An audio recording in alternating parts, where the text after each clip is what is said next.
মান আমানা বিল্লাহ, যারা আল্লাহর প্রতি ঈমান আনছে তারা, ওয়াল ইয়াউমিল আখির, যারা আখিরাতের মানছে তারা, ওয়া আকামাস সালাতা, যারা নামাজ কায়েম করবে তারা, ওয়া আতাজ যাকাতা, যারা যাকাত আদায় করবে তারা, ওয়ালাম ইয়াখশা ইল্লাল্লাহ, আর যারা এই জমিনে এক আল্লাহ ছাড়া আর কাউকে ভয় করবে না।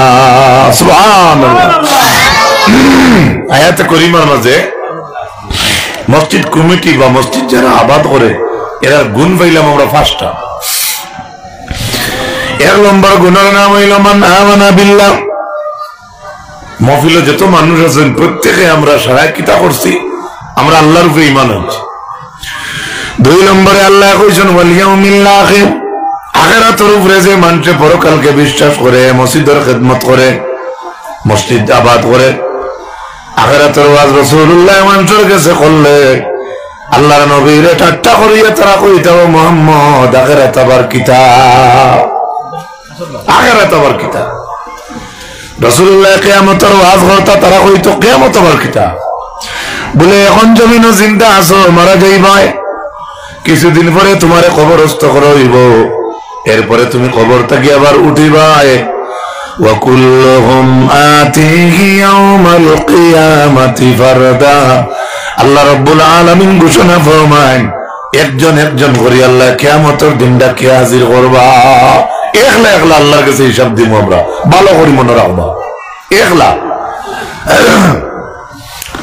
রাসূলুল্লাহ যখন আখিরাতের কিয়ামতের ওয়াজ করতা আল্লাহর নবীরে ঠাট্টা করিয়া তারা কইতো মুহাম্মদ আমরা আখিরাতরে মানি না, আমরা কিয়ামত মানি না। মানু মারা যাওয়ার পরে 5-2 বছর পরে মানুষের কবর মিলে না, আমরা মরার পরে আবার জিন্দা হইমি কেন আমরা রেখি নাই না। আমার আল্লাহ দুনিয়া দেরি করছেন না।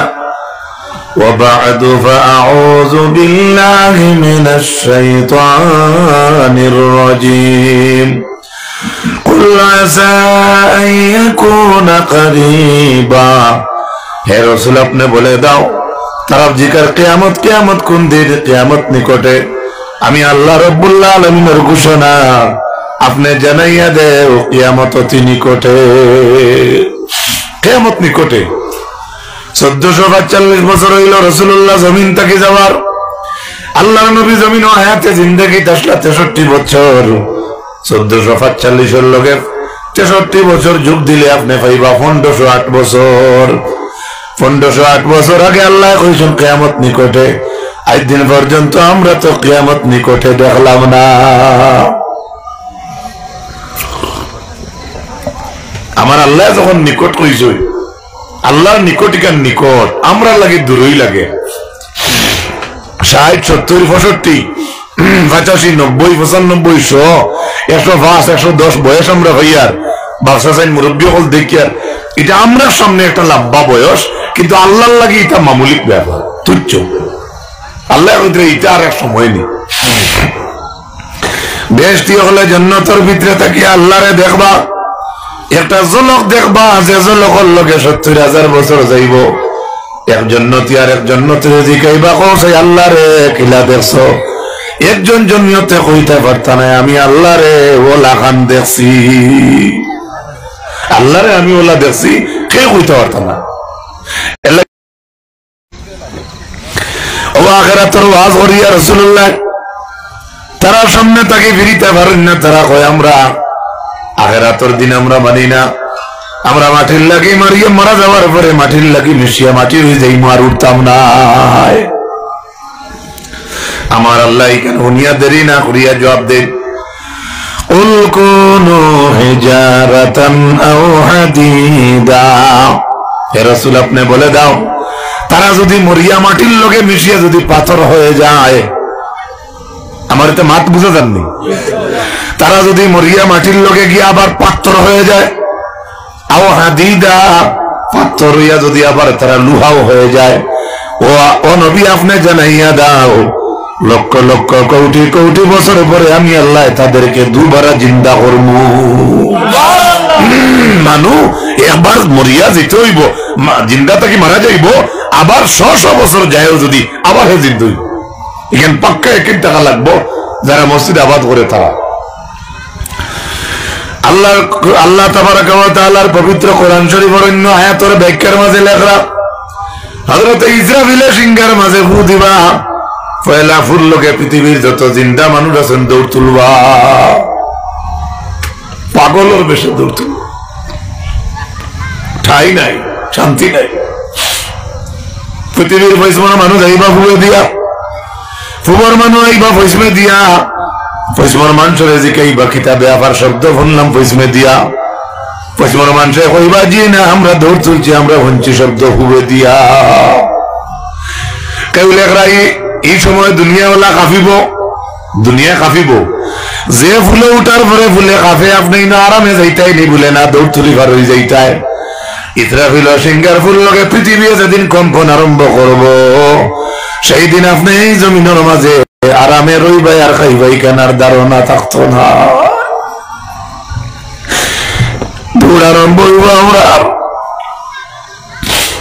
যেদিন পৃথিবী মাটিয়ে কাঁপিব সেদিন আপনার বিল্ডিং পড়তো নাইনি মাথো না পড়বো নাই উড়িজার জায়গাত রইবনি কদুজার জায়গাত রইবনি হইতো না গাড়ি বাড়ি কিচ্ছু হইতো এই পৃথিবীর বাসনরা ওরা লাগান যেমনে লড়া শুরু করবো দুনিয়া সারা জিন্দা মানুষে এক লোকে দৌড় তুলবা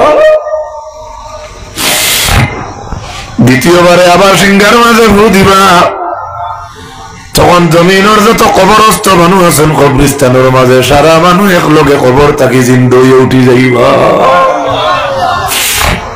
আপনি যারা খবর দিচ্ছেন আপনারে যারা তৈছে নিয়া আপনারে যে নিয়ে খবর তৈছে ওলা আমরা থাকতাম না আমরা আরেক গোষ্ঠী থাকবো এক শ্রেণী থাকতো না আরেক শ্রেণী থাকবো সেই যে কবরস্থানের যত মানুষ জিন্দু হইয়া উঠি যাইবা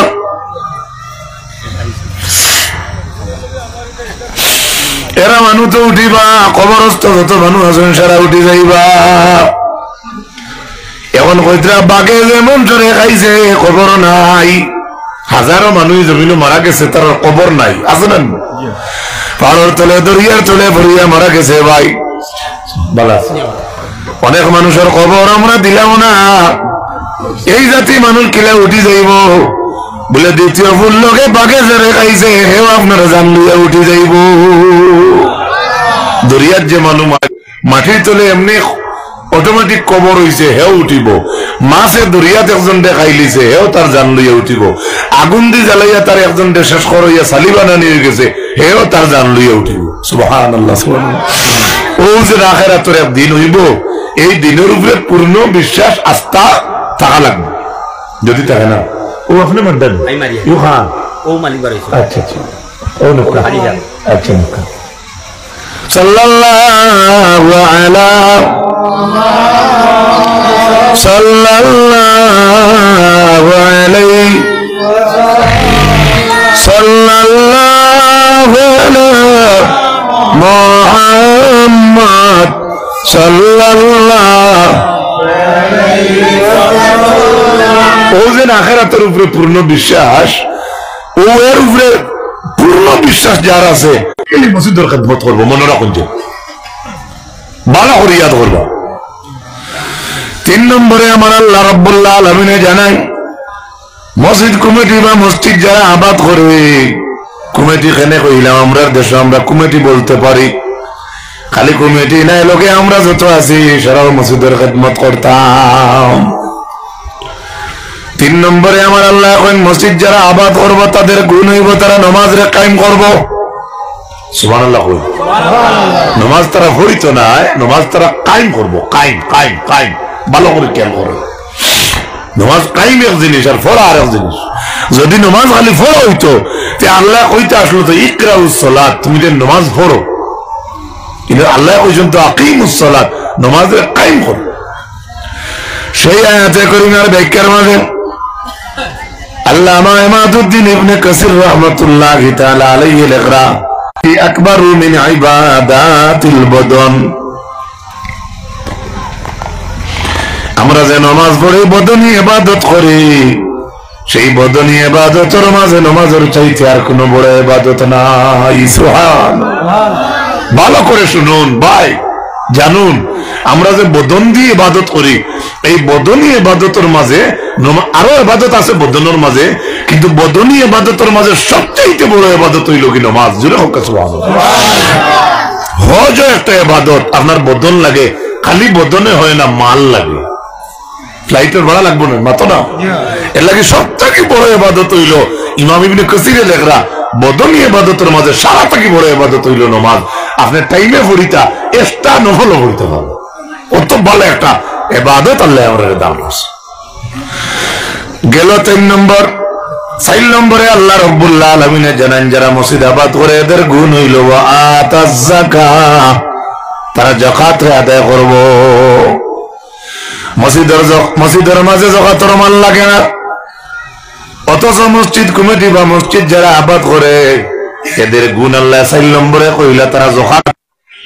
ইমাম ইবনে কাসির আয়াতের ব্যাখ্যার মাঝে লেখছেন আহিয়া আল্লাতি আমালুল মুতাআদ্দিয়াতি ইলা বিররিল খালায়েক। ইমাম ইবনে কাসির লেখেন যাকাত হইল এমন একটা জারি আমল, বছর যেমন সে যাকাত দেয় হে তোর প্রত্যেক দিন দিত না, কতদিনে দিত, বছর না, মাতো না, বছর দিত। হ্যাঁ বছর আগলাইয়া তুইছে, কারণ বশত পারছে না, ও মাসও হনদের ও মাসও হনদের হিকটা আলাদা হে পারবো, কিন্তু মাসলো হইল হে বছর দিত। এখন আমরা যে যাকাত দেই বছরের মাঝে, আল্লামা ইমাদউদ্দিন ইবনে কাসির লেখরা সেই যাকাত হইল এমন একটা জারি আমল, যে আমলের দ্বারা আপনি আল্লাহর সৃষ্টির লাগি বালাই দেখাইতে পারবা। সুবহানাল্লাহ। অথচ এই মাল জানুরে যাকাত ফরজ হইছে, তাই নি মাল রাখতেও পারতা না, আবার এই মাল বার করাই লাগবো, আবার কইতরা এই মাল দিয়া এই বেটায় আল্লাহর সৃষ্টির লোকে মায়া দেখাইতে পারবো। ভালো করে কথাটা বুঝো, উদাহরণ দিয়ে বুঝাইলে জলদি বুঝবা। যেমন আমার হাজি সাহেব তাইন দিলা যাকাত আমারে, আমি ভাইয়া দিলাইলাম আমার ও বাজিরে, তাইন ভাইয়া দিলাইলা মৌলানা সাহেব রে, মৌলানা সাহেব দিলাইলা ইমাম সাহেব রে।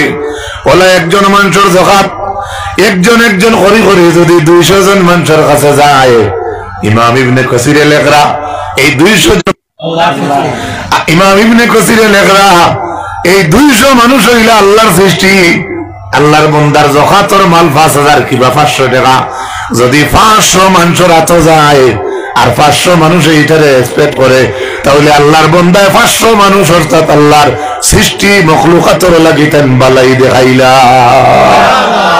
বুঝা গেছে নি? এত বড় একটা ইবাদত, এত বড় একটা আমল হইল, যাকাত যে মানুষে আটকাইয়া রাখে না কম্পালসারি আদায় করে যায়। গেল 60টা। 5 নম্বরে আল্লাহ জানাই মসজিদ যারা আবাদ করে এদের গুণ হইল ওয়ালাম ইয়াখশা ইল্লাল্লাহ, এই মানুষে একমাত্র আল্লাহরে ডরাইব আর কাউরে ডরাইতো না। আমার মুরব্বী বাপ চাচা দাদা যারা আছে এরা যে ফজরত তো বেশিরভাগ যারা যায় এই গাঁর মানুষ ডরাই তারা যায় না, আল্লাহরে ডরাই যায়। সুবহানাল্লাহ। তুমি আমি হয়তো যুবক উঠে রয়েছি, খাতা বইয়া 10 কিলোমিটার হুতাইয়া নিয়া তুইয়া ইয়া উল্টা ঘুরিয়া মসজিদ আইতাম পারমু, এলা তো নাই আল্লাহ দিছে বর্তমানে, কিন্তু আপনি আমি আইয়ার না যাই আইয়ার না। হ্যাঁ, আর হকিকতান যে বাবা এক পাও খবর এক পাও আপনার দুনিয়ার দেখবা টেনে 5 ওয়াক্ত নামাজ যাইতরা কেনে তার ডর আই গেছে আমার আল্লাহ দেখা। সুবহানাল্লাহ। এর লাগি ভালো করে কথাটা বুঝুন, বয়স আর পার্থক্য আছে, বেজান অনেক পার্থক্য আছে। 5 নম্বর গুণ হলো যারা মসজিদ আবাদ করে এরা এক আল্লাহ ছাড়া আর কাউরে ডরায় না। ও 5 গুণ হইয়া আল্লাহ কইছেন ফাসা উলাইকা আইয়াকুনু মিনাল মুহতাদিন। আল্লাহ ফয়সালা দিলেইতরা যে 5টা গুণ ইমানর যে মানুষের মাঝে এই 5টা গুণ থাকবো, আমার আল্লাহ ডিক্লিয়ার দিয়া কইতরা আশা করা যায় এই গুরু মানুষ হেদায়েতের উপরে খাড়া। পরীক্ষা যাইবার আগে যদি পরীক্ষার প্রশ্ন পাইলাই ইগুতে এমনি পাস না পারি লিখিব। আমার আল্লাহ কইতরা 5টা গুণ যার আছে, এই কথা ইউটিউব থেকে খাটিয়া আমার বেগরও নিবাগি কে কইতে পারে বলে তে তো টাইম মনে হয় পরীক্ষার আগে প্রশ্ন আউট করার মনে টাইম শরীর আছে নাউজুবিল্লাহ। এটা কোন সময় উদাহরণ দিতে বুঝাই আমরা মানুষের নেই অন্য পাখির। এই 5টা গুণ যাদের আছে আল্লাহ কইছেন এই 5টা গুণ যারা আছে এরা হেদায়েত প্রাপ্ত, এরা হেদায়েত পাইছে। এখন কই যায় এই 5টা গুণ আনতে মরার বাদে হইব না জিন্দা থাকতে হইব? সুবহানাল্লাহ কই আর একটু জোরে হোক সুবহানাল্লাহ। কত বড় একটা পাওয়ারফুল কথা। 1 নম্বর মসজিদ কমিটির গুণ আবার যারা করে এক আল্লাহর উপরে বিশ্বাস, এক আল্লাহর উপরে